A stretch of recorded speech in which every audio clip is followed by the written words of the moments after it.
Peace and blessings is real.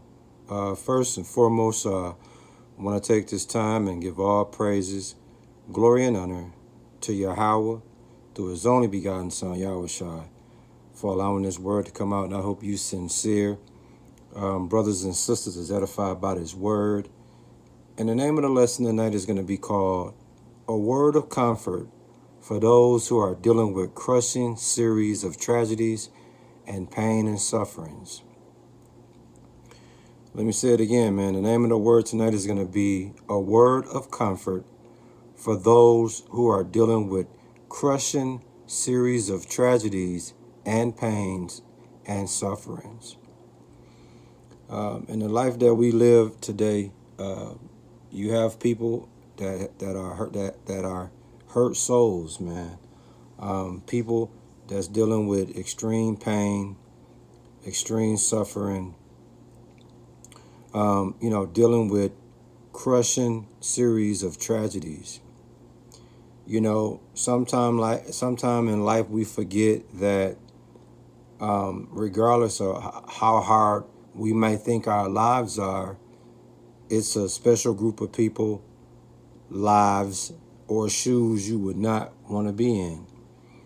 And that's those that's dealing with crushing series of tragedies, and that's those that are dealing with a lot of pain and suffering. In the world that we live in, it's a lot of us are clueless to the fact that regardless of what may be going on in our lives, it's other people that are dealing with some things you wouldn't wish on the enemy. And so what I want to do in tonight's word is try to bring a word of comfort to those individuals. I'm going to tell you a story, man, about a man that was perfect and upright. He feared the Lord and he did no evil. And this same man, he was married with a wife. This same man, he had 10 children. He had 7 sons, 3 daughters. Okay.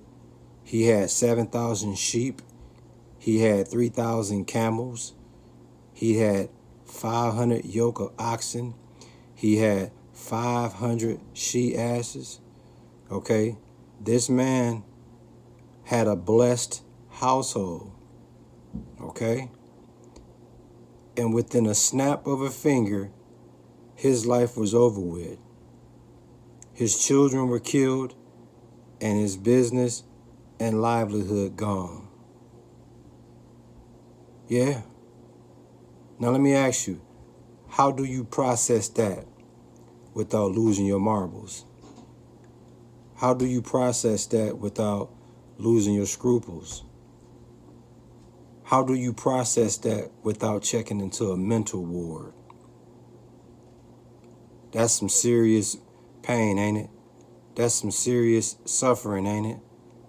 That's some serious crushing series of tragedies, right? Now, you sincere brothers and sisters that's tuning in to this word, can you relate to that? Can you relate to all 10 of your children with the snap of a finger being killed? Can you relate to your livelihood of wealth being snatched away from you within a snap of a finger? Can you imagine that? Can you relate to that? Well, that happened to a man named Job in the Bible. And guess what, man? Job took it on the chin, and he did not accuse nor get mad or blame the Lord for what had happened to him. Now, I want you to pause for a minute and process that.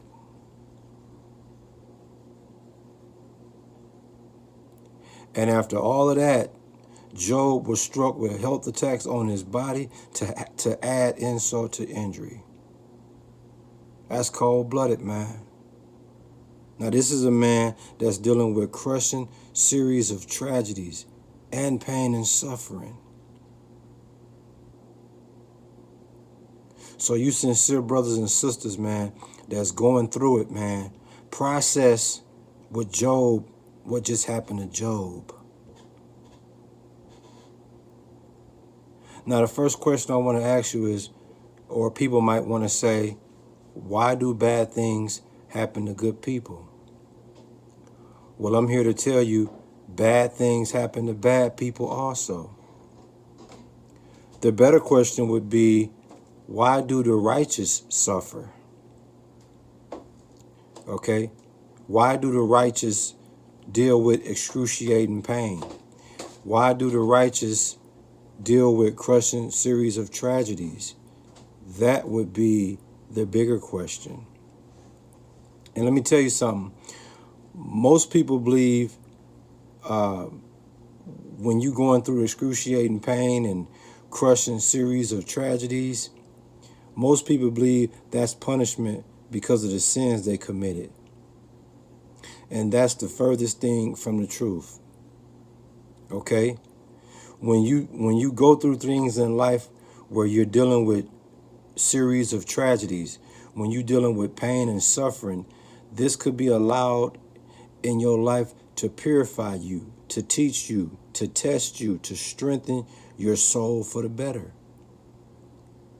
And when you're going through this, you remain devoted to the Lord through all your tragedies, through all your pain and suffering. And you put total trust in the Lord, and you're going to be just fine. In Psalms 18:30, it told you the Lord is perfect. So because of that, you never question him or why it appears he's allowing you to deal with this pain and suffering and all these crushing series of tragedies when it comes to your life. You see? Brothers and sisters, one thing you have to subscribe to is perseverance. Perseverance is going to be one of your best friends when you're dealing with crushing series of tragedies, pains, and suffering, man. Perseverance is going to be one of your best friends. Because when you subscribe to perseverance, you're not going to give up despite how difficult and how daunting the challenge may be. Okay? In Psalms 22:1-5, man, it speaks about my God, why have you abandoned me? Why are you so far away when I groan for help? And a lot of people feel like that when they're going through crushing series of tragedies, pains, and suffering. They feel like the Lord has abandoned them. They feel like the Lord is far away from them when they groan for his help. Verse 2 in Psalms 22, every day I call to you, my God, but you do not answer. Every night I lift my voice, but I find no relief. And a lot of people feel that way when they're going through crushing series of tragedies, pain, and suffering. Okay? Verse 3, yet you are holy, enthroned on the praises of Israel. Our ancestors trusted in you, and you rescued them. They cried out to you and were saved. They trusted in you and were never disgraced. This is David letting off his frustration. And this is what happened with a lot of us. When we go through crushing series of tragedies, pains, and sufferings, man, we tend to think that the Lord have abandoned us. We tend to think that when we groan for his help, we too far away. We tend to think that because we don't get immediate result when we call to the Lord, that he didn't answer our prayer. He didn't answer our help. He didn't give us a relief. But you never get caught up into that. Because in Isaiah 55, verse 8 and 9, it tells you, the Lord says, my thoughts are nothing like your thoughts, and my ways are far beyond anything you can imagine. For just as the heavens are higher than the earth, so my ways are higher than your ways, and my thoughts higher than your thoughts. You see that? So we can't get caught up into trying to understand and figure out what the Lord is doing and what he ain't doing. Your job is to put total trust in him and understand that he's perfect. You see? So, when we're going through what we're going through, Just know, man, Job went through this, man. This is your biblical reference, the book of Job, you know? And trust me, man, there's people out here that's dealing with some serious pain and suffering. There's people out here dealing with serious, crushing series of tragedies, man. And my heart goes out to y'all. And I just say to you, stay faithful and true to the Lord, and everything gonna be all right. And that's facts. How do I know? Because Job was a beautiful example of this. And if you read the book of Job, you're gonna see, okay, he was able to persevere. You see, in Job 42, in chapter 42, Job, when you understand the whole book of Job from the beginning to the end, you're gonna understand that Job became upset with the Lord. He became frustrated with the Lord because he felt like, how could all this happen to him, being a perfect, upright man, someone that feared the Lord, someone that did no evil? How could this, excuse me, y'all, how could this happen to me? And like I told you, you never question the Lord. You never question him, okay? Or never question or never think that he's allowing you to deal with this pain and suffering. The Lord is perfect and you trust in him. You see? So by the end of the book of Job, Job took back everything he said about the Lord, and he repented as he sat in the dust and ashes. Because Job, he understood the Lord was not to be questioned, but only to be respected, trusted, and feared. Job hung in there, and God replaced all that he lost, and he had more than he had from the beginning in the end. And Job lived 140 years after this, man. He got all his 10 children back. He got his wealth back. You see that? But he went through it, man. He went through it like no other, man. So people that live in this world, and it's a lot of people that have dealt with crushing series of tragedies, pain and suffering. But look what Job went through, man. He lost 10 children with the snap of a finger. He lost his livelihood and his wealth. His household was destroyed within a snap of a finger, man. And he didn't check into a mental ward. He didn't lose his marbles. He didn't lose his scruples.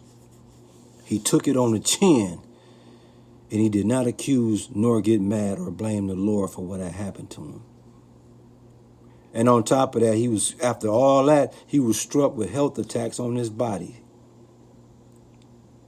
And like I said, people say, why do bad things happen to good people? I'm here to tell you, bad things happen to bad people also, man. And like I said, Job being probably the most decorated spiritual law-abiding citizen in the history of the Bible, and you say to yourself, why would someone like that have to suffer that excruciating pain? Why would someone like that have to deal with the crushing series of tragedies? You see? Why? Like I told you before, man, this could be allowed in our lives to purify us, to teach us, to strengthen us, strengthen our souls for the better. Whatever it is, you remain devoted to the Lord through all your pain and suffering and your tragedies. And you trust in him. And I can guarantee you, man, you're going to be all right, man. I hope you sincere brothers and sisters was edified by this word. I hope that I gave you guys a sense of comfort knowing that if you look at what happened to Job and you compare it to what you're dealing with, you'll understand that regardless of what you're going through, it could be worse. It can get worse. You see, he lost all 10 of his children, man. Process that. Cold-blooded, man. I hope you sincere brothers and sisters was edified by this word, and we give all praises, glory, and honor to Yahweh, through his only begotten son, Yahweh, for allowing this word to come out. And hey, listen, man, keep Yahweh through his only begotten son, Yahweh first in everything that you do, man. Already. Shalom.